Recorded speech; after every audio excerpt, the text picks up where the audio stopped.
Joy Tendo tutuuse bannange leero mwenna abakyali ewala mujje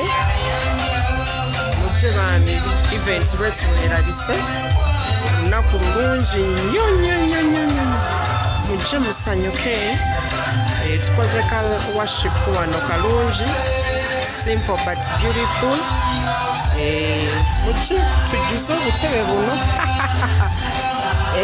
BGPevents wetuli ffe n'abayimbi n'ebivulu twasalawo kuwagira abayimbi era kutambula n'abayimbi mu buli nsonga yonna ate bwe tunaamala tugende mu Praise Gospel Festival.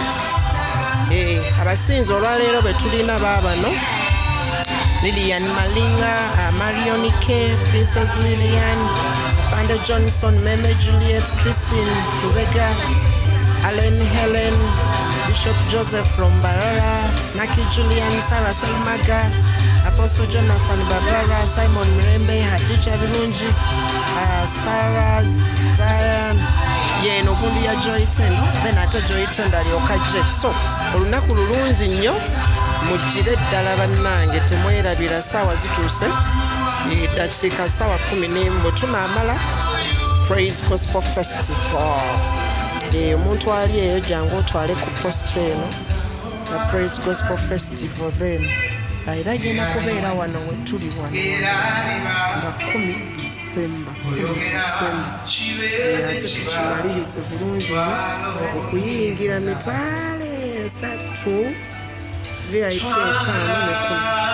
ate about 5 people Sawa Mukaga featuring all the first and the new gospel ministers tuli wano ku Grand Global.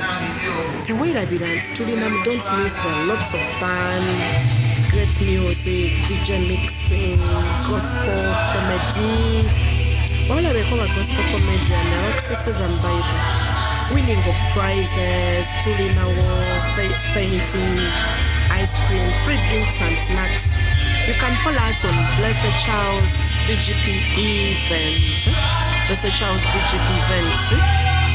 Yeah, on all social media. Namba yange kale muche Praise Gospel Festival nayenga abantu bonna wano mujjo olunaku olwaleero tulabenga buli kimu tukikwasaganya.